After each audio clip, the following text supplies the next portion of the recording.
name is Marcia Rose, and this is our second teaching that we're putting on YouTube. I hope you're really enjoying these teachings because it's our goal to really reach out to the communities across the United States. It's very important to us. I want to talk to you today about education.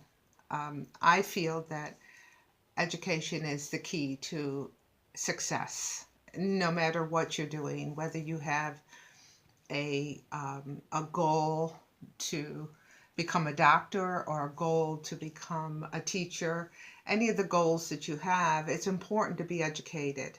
Not necessarily always by going to college, but many times more than going to college and being educated that way, more than that is to self-educate yourself about who you are, your body, your mind, who you are in general. So education is something that is prominent, and we need to really address it in a positive way to be able to understand what you're going through in your life.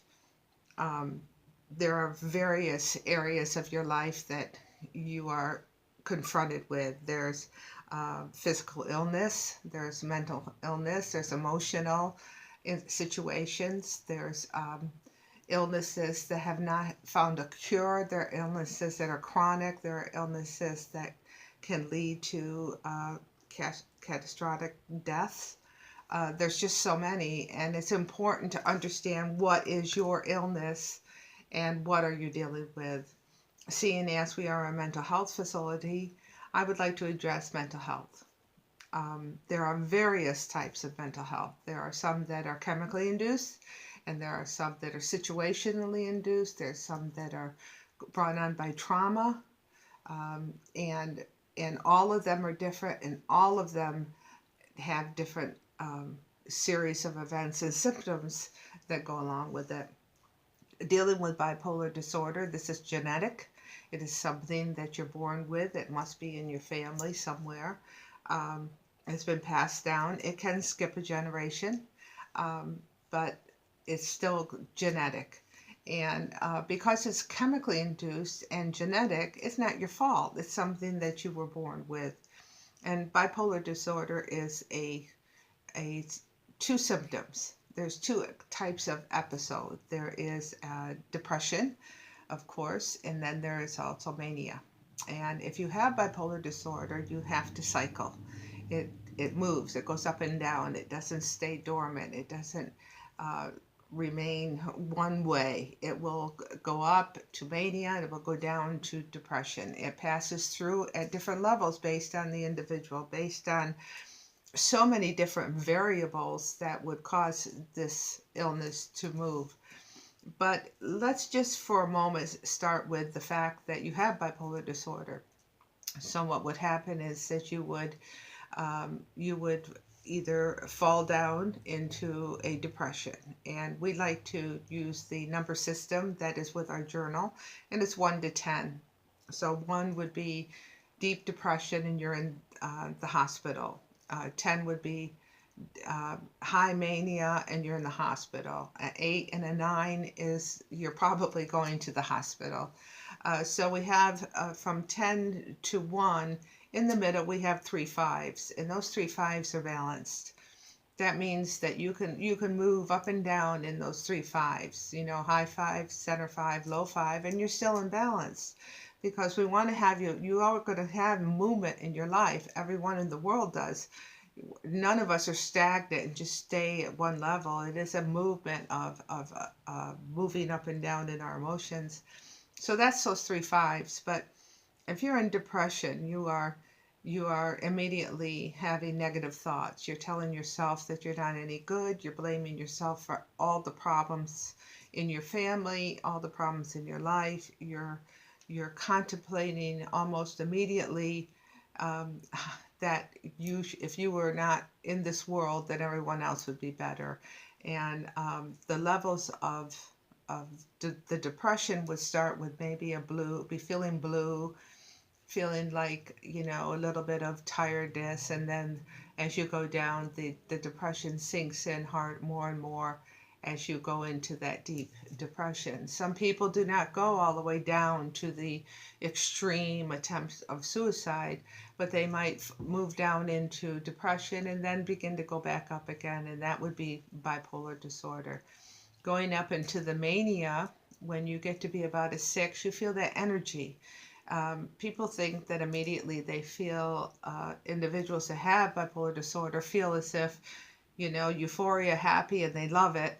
But that's not exactly explaining what happens, because what actually happens is that as they go to maybe over that high 5, they begin to feel energy. It's just a good feeling of energy, just like you and I would feel energy. It's not any different. It's not like just people with mental illness, bipolar disorder, feel energy. It's not true. We feel energy as as our body is moving in different directions.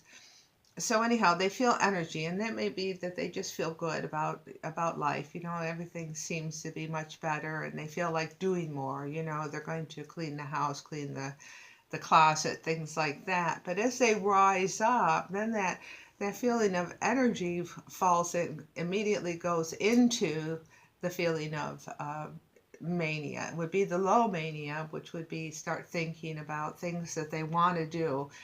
And the things that they want to do are usually more extreme. Example, they want to start a business. They want to travel to Alaska. They want to, let's sell the house and buy another bigger one. It's more of the grandiose ideas. That's called hypomania.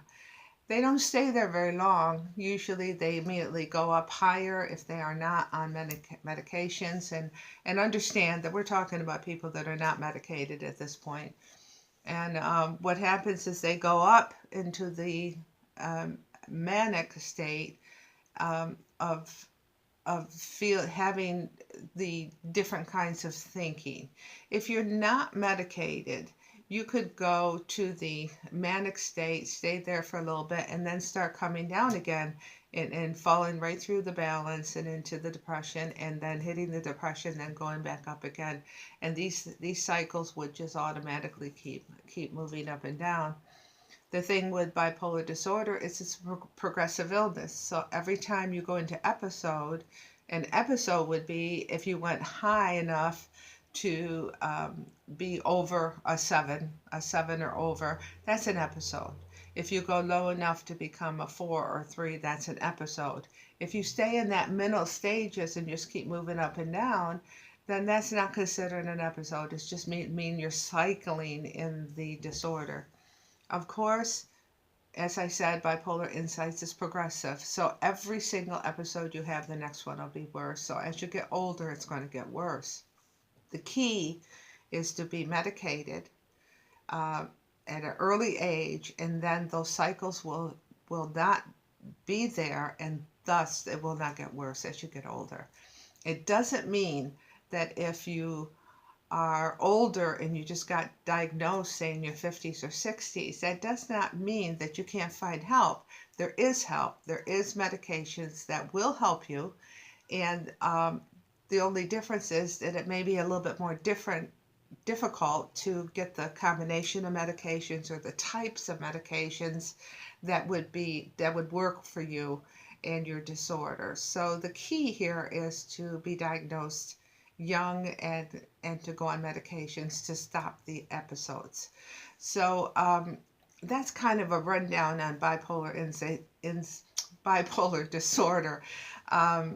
It's important to understand that you must be educated.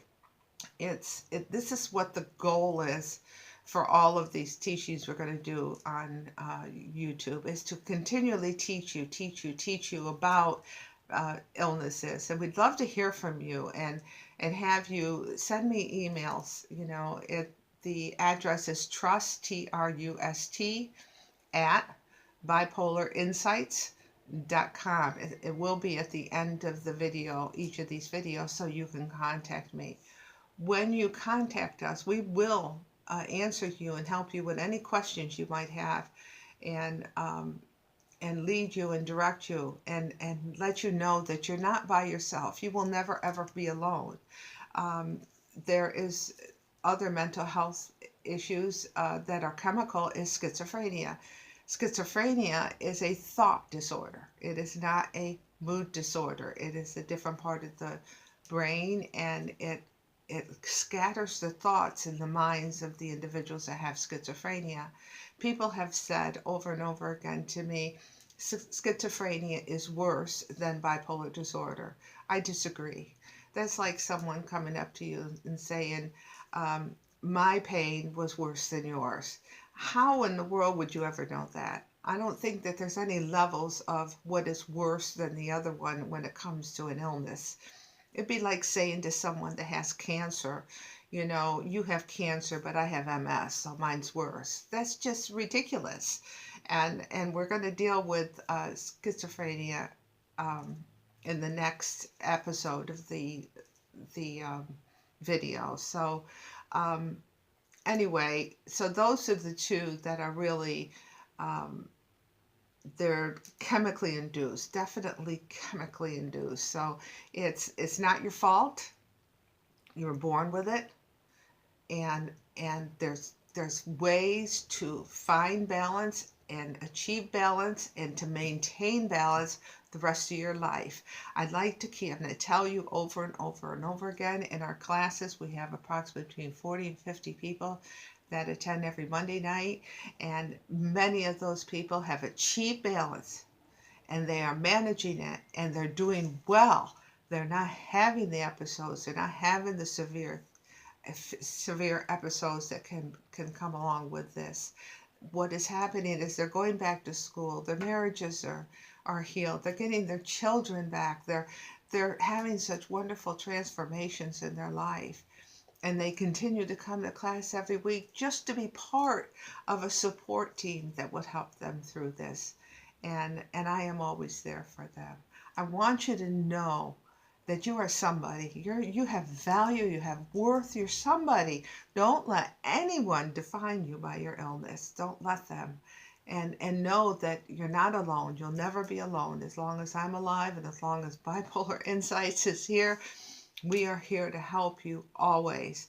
So please stay tuned, and you will find our information for our classes as well as what we offer. And we also offer a journal that we produce. I created it several years ago. It's very simple. It takes 20 seconds a day to do this journal. And if it's taking you more than 20 seconds a day, if it's taking you 22 seconds a day, you're doing something wrong. Let me know and I'll tell you how to do this. So it's really easy, but it's so beneficial. There's so much I want to teach you, so much I want to show you, so much I want to reach out to you and let you know that you're somebody. Please, please, please believe my words. Trust my words. Do not believe things that you think about yourself or what society is saying to you. They're just not educated. They're not bad people. They're just not educated. I'll educate you. You educate them. I want to thank you for viewing us today, and thank you for everything. I want you to know I love you very much, and I always will. Thank you so much for tuning in. Bye-bye now.